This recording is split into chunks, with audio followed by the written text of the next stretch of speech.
सुरुवातीची बातमी भोंदू अशोक खरातवरून पहिल्यांदाच एसआयटीने पत्रकार परिषद घेतली। विरोधकांनी रुपाली चाकणकर आणि अंजली दमानिया यांनी सार्वजनिक केलेल्या सीडीआरवरून सवाल केले होते आणि त्यावर एसआयटी प्रमुख तेजस्वी सातपुते यांनी उत्तरं दिली। खरंच चाकणकरांची चौकशी होणार का आणि सीडीआर लीक करून कारवाई त्यावर होणार का पाहूया। भोंदू अशोक खरातवरून एसआयटीनं पहिल्यांदाच पत्रकार परिषद घेतली, ज्यात खरात तंत्रमंत्र आणि धमकी देऊन महिलांचं लैंगिक शोषण करत असल्याचं एसआयटी प्रमुख तेजस्वी सातपुते यांनी सांगितलं। पण या प्रकरणात दोन मुद्दे समोर आलेत। खरातचा सीडीआर आणि महिला आयोगाच्या माजी अध्यक्षा रुपाली चाकणकर यांची चौकशी होणार का? खरातचा सीडीआर अनोळखी व्यक्तीनं दिल्याचं सांगून दमानिया यांनी एकनाथ शिंदेंसह चाकणकर, चंद्रकांत पाटील आणि शेलार यांचे कसे कॉल्स झाले याचा खुलासा केला। तर या सीडीआर लीक प्रकरणात शासन स्तरावर चौकशी सुरू असल्याचं एसआयटीनं म्हटलंय। मला एका व्यक्तीचा मेसेज आला की मी अमुक अमुक आहे, माझ्याकडे अशोक खरातांची काही माहिती आहे, मला ती तुम्हाला द्यायची आहे। मी म्हटलं हां बोला। तर म्हणे नाही मी कॉल करू का? तर म्हटलं कॉल करा। म्हणून त्यांनी मला कॉल केला। आता अशोक खरातांचा सीडीआर आहे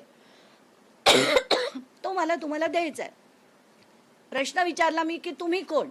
तर म्हणे मी प्रायव्हेट डिटेक्टिव्ह आहे आणि त्यांनी मला त्याचं नाव सांगितलं, त्याच्या कंपनीचं नाव सांगितलं। सीडीआर लीकच्या बाबतीमध्ये आपण मला एक प्रश्न आता जस्ट कोणीतरी विचारलाय, ज्याचं प्रश्नाचं उत्तर मी दिलं नव्हतं, तेवढं मी देते। अल्पवयीन यामध्ये कोणीही नाहीये। दुसरा जो प्रश्न सीडीआरच्या बाबतीत, याची शासन स्तरावरती चौकशी होत आहे। त्या बाबतीत चौकशीत जे काही निष्पन्न होईल ते आपल्या समोर येईल। ठाकरेंच्या शिवसेनेच्या नेत्या सुषमा अंधारे यांनी चाकणकरांना चौकशीला का बोलवत नाही असा सवाल करत तेजस्वी सातपुते यांच्या सोबतच्या संबंधांवरून शंका उपस्थित केली। तर खरातच्या गुन्ह्यात मदत केल्याचे ज्यांचे पुरावे असतील त्यांना चौकशीला बोलावणार असं एसआयटी प्रमुख तेजस्वी सातपुते यांनी सांगितलं। एसआयटी अजूनही चाकणकरांना चौकशीला बोलावत नाही। चाकणकरांना समन्स आलं असं साधारणतः 8 दिवसांपूर्वी कळलं। त्याच्या पुढचे 3 दिवस चाकणकरांनी सोयीस्कर मौन बाळगलं। 3 दिवसानंतर चाकणकरांना अचानक कंठ फुटला आणि त्या म्हणाल्या की असं समन्स मला आलंच नव्हतं। याचा अर्थ आम्ही काय काढायचा? चाकणकर एसआयटीला बोटावर नाचवतायत का? आपल्या मनामध्ये पदाधिकारी, अधिकारी यांना एसआयटी कडून बोलवण्यात येणार आहे का, किंवा अमुकला आपण का बोलवले नाही, कधी बोलवणार आहे, अशा प्रकारचे देखील अनेक शंका आणि प्रश्न असू शकतात। अनेक पत्रकार, सामाजिक कार्यकर्ते यांनी वेळोवेळी मला मेसेज करून या प्रकारच्या प्रश्नांची विचारणा केलेली आहे। त्याबाबत मी सांगू इच्छिते की आपल्याकडे दाखल गुन्ह्यामध्ये फिर्यादी आणि साक्षीदार जे सांगतात त्याच्या अनुषंगाने तपास होत असतो। तपासादरम्यान जे पुरावे समोर येतात त्याप्रमाणे पुढील तपास केला जातो। पुराव्याच्या आधारे कोण व्यक्ती सह आरोपी आहे का हे पाहिले जाते। त्यानुसार त्याची चौकशी आणि त्याच्यावरची इतर कायदेशीर कारवाई केली जाते। त्यामुळे या गुन्ह्यांच्या बाबतीमध्ये देखील हा गुन्हा घडण्यासाठी मुख्य आरोपी सोडून इतर कोणी कारणीभूत ठरलं आहे का, कोणी याची इकोसिस्टीम निर्माण करण्यामध्ये सहाय्यभूत ठरलेलं आहे का, या अंगाने सुद्धा आपण तपास करत आहोत। या गुन्ह्यांची पार्श्वभूमी तयार करण्यासाठी कोणी मदत केली आहे का, याबाबत पुराव्यानिशी जर आपल्याला निष्पन्न झालं तर त्याविषयी निश्चित कायदेशीर कारवाई केली जाईल। त्याबाबत आपण कोणीही मनामध्ये कुठल्याही पद्धतीची शंका कृपया बाळगू नये। भोंदू अशोक खरातवर नाशिक आणि अहिल्यानगरमध्ये एकूण 12 गुन्हे दाखल झाल्याची माहिती एसआयटीनं दिली आहे। तसंच खरातचे पीडित महिलांसोबतच्या व्हिडिओच्या 4650 लिंक सोशल मीडियावरून हटवण्यात आल्या।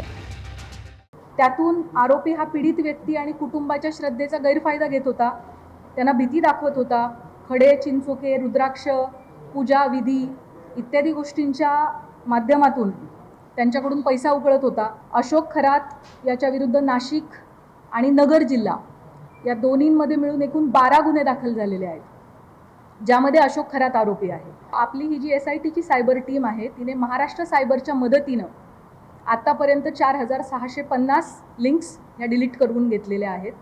त्याच पद्धतीने सोशल मीडियावरती आक्षेपार्ह पोस्ट पुन्हा पुन्हा टाकणाऱ्या एकूण 451 अकाउंटला कायमस्वरूपी काढून टाकण्यात आलेला आहे।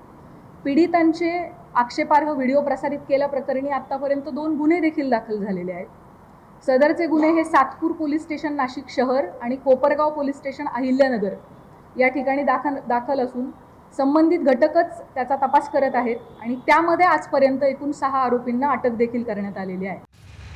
भोंदू अशोक खरात सध्या एसआयटीच्या ताब्यात आहे आणि त्याला कुठलाही पश्चात्ताप नाही असंच दिसतंय. दुनिया झुकती है झुकाने वाला चाहिए असं भोंदू खरात चौकशी दरम्यान म्हणाल्याची माहिती आहे. चमत्कार करून नव्हे तर हातचलाखीनं महिलांना धमकावल्याची कबुली खरातनं दिल्याचं कळतंय. लोकांच्या मानसिकतेचा अभ्यास करून आणि विज्ञानाच्या ट्रिक्स वापरून भोंदूगिरीची कबुली खरातनं दिली आहे. 2 महिला पोलीस अधिकारीही भोंदू खरातच्या संपर्कात होत्या अशी सूत्रांची माहिती आहे. आवडती पोस्टिंग मिळावी म्हणून खरातच्या संपर्कात एक डीसीपी तर दुसऱ्या एसीपी दर्जाच्या अधिकारी असल्याची माहिती आहे. इकडे पोलिसांच्या हाती न लागलेल्या भोंदू खरातच्या पत्नीनं कोर्टात अटकपूर्व जामिनासाठी अर्ज केलाय. राहता न्यायालयात अटकपूर्व जामिनासाठी कल्पना खरातनं धाव घेतली. 4 तारखेला अटकपूर्व जामीन मिळण्यासाठी वकिलांमार्फत अर्ज केलाय. अटकपूर्व जामिनावर 10 तारखेला सुनावणी होणार असल्याचं कळतंय. शिर्डीत जमिनीच्या फसवणुकीच्या प्रकरणात कल्पना खरातवर गुन्हा दाखल आहे. कल्पना खरातच्या अटकेसाठी पोलिसांनी खरातच्या घरातही तपास केलाय. त्याआधीच कल्पना खरातनं पळ काढला तर रोहित पवार यांनी भोंदू अशोक खरातवरून आणखी एक गंभीर आरोप केलाय. खरातकडे पूजेसाठी नरबळी देण्यात आलाय. या पूजेचा दादांच्या अपघाताशी संबंध आहे का याची चौकशी करा अशी मागणी रोहित पवार यांनी केली आहे. ते जे काही नंबर आपण बघितले त्याच्यामध्ये भाजपचे पण बरेच नेते आहेत ना. मग इन्व्हेस्टिगेशन करत असताना सगळ्यांचंच इन्व्हेस्टिगेशन तुम्ही त्या ठिकाणी लावा. CDR कसा आला त्याच्यावर इन्व्हेस्टिगेशन व्हावं. सहसा तो कोणालाही मिळत नाही कारण तो इंटरनल रिपोर्ट आहे.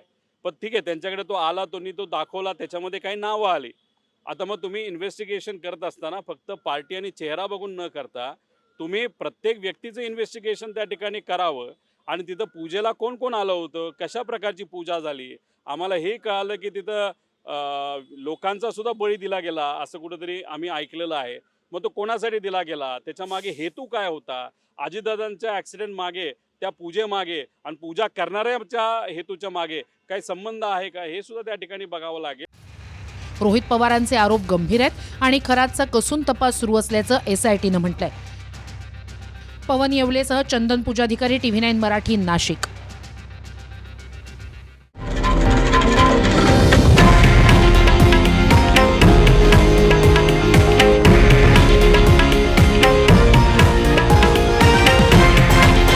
हे आहे देशातील नंबर 1 न्यूज नेटवर्क आणि आपण पाहत आहात TV9 मराठी, एकमेव.